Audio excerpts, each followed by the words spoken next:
Thank you for tuning in to another episode of the Business Minute.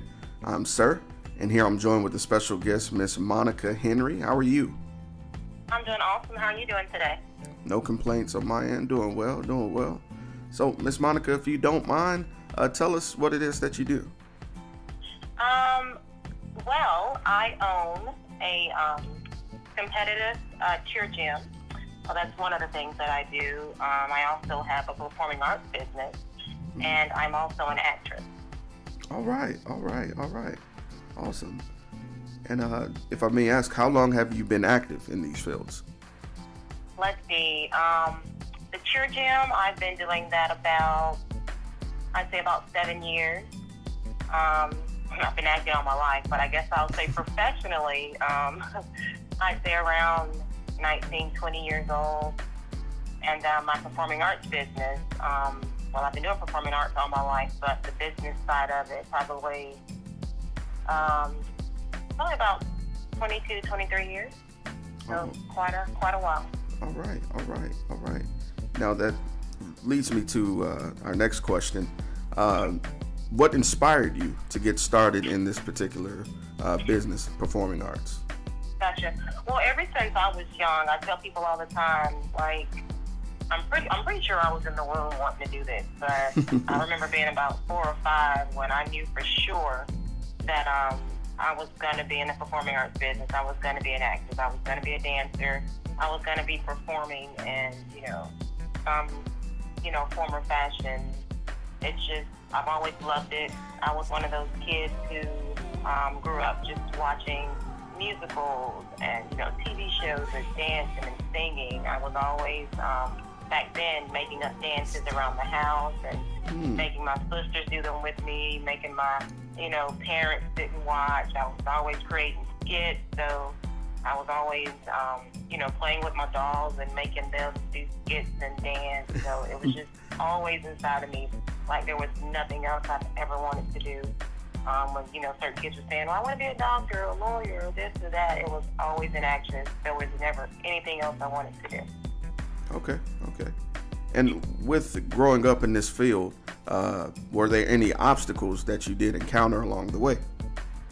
Well, it's definitely not something you can just say, hey, I want to do that, and then it happens, of course. So, many obstacles, where I live, not having as many opportunities, so I guess I'd call those obstacles.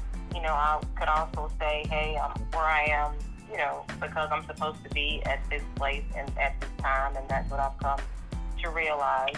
And from always wanting to be in the entertainment field and become an actress or, be an actress, that's how I got into, teaching and having a performing arts business and starting dance schools and cheer gyms where I can, I'm still, doing choreography. I'm still working with kids and I'm still able to, put those seeds into other young people. All right. And with the way you describe it, it does sound like a full-time activity. If I may ask, how do you manage to balance work and personal life? I try the best I can. I tell you that. I will say this, I'm always open, no matter the, time, day or night, to talk to anyone that I teach or that I mentor. Like, I really do feel like I was put on this earth to do that. So, like, I wouldn't care if it's 2 or 3 in the morning. It's like, if someone needed me or needed to call me, if a student, needed to reach me and talk, I'm definitely available.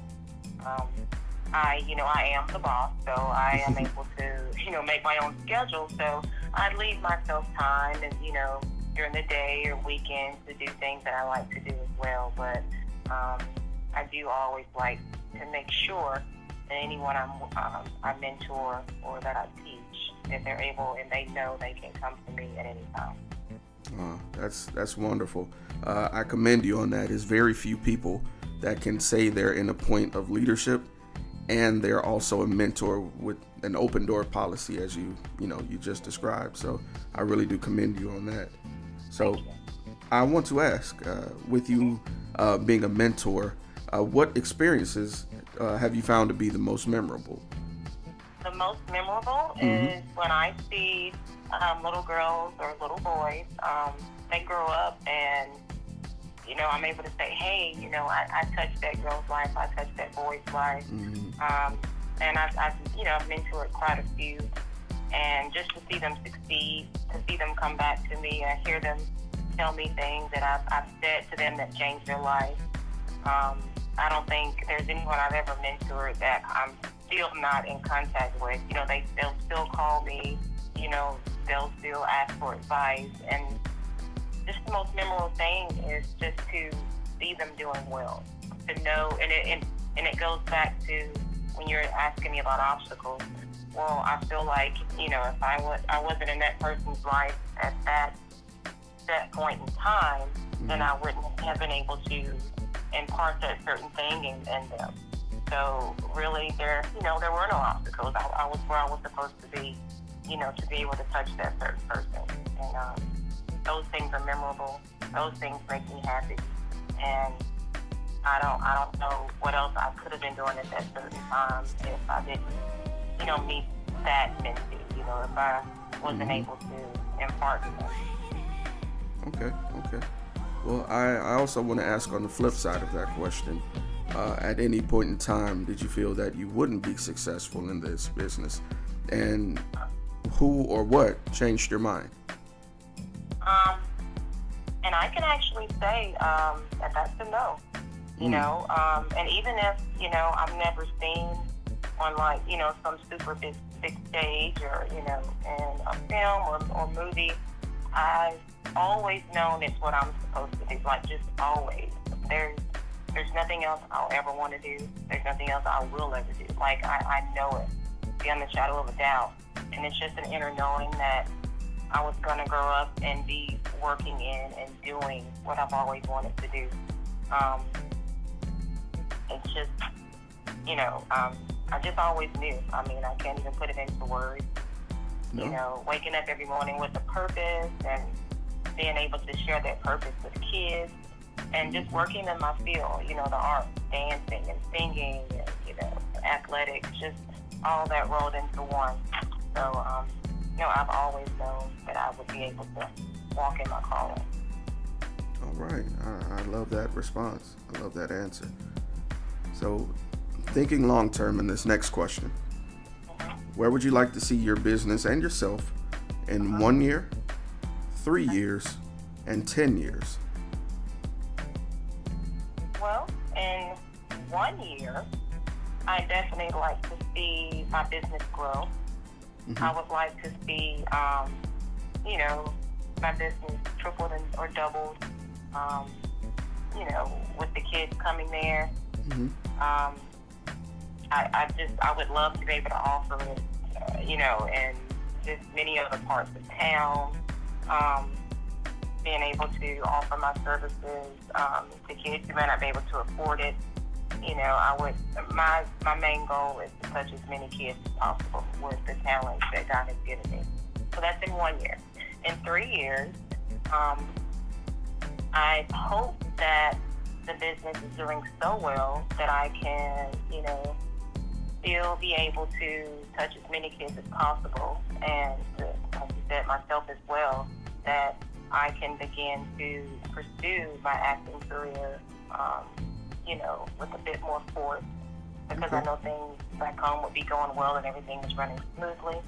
In 10 years, y'all need to be seeing me accepting my Oscar, or if not before 10 years. Yes, ma'am. Listen, yeah. There's nothing wrong with confidence and a dream. You know, it got you here this far, so I would definitely love to see you on stage saying, I interviewed her. That's right. All right. So, which brings me to my closing question. And this, you know, is definitely for anyone else listening. What words of encouragement would you have for anyone else out there who's just starting their own business or starting out with an idea? Awesome. I would say believe in yourself. Don't ever think anything is impossible. It can happen. If it's in you, then you can make it happen. Like, there's the reason that an idea or thought or just something in the inside, the reason that it's there It's because God wants you to do it. I mean, he wants you to. I mean, just try it. I mean, what could happen? You fail at it, you know? But if you never did it, you know, you would never know. It's in there for a reason. You have to try. You have to believe in yourself. You have to have faith in that thing that was put in you.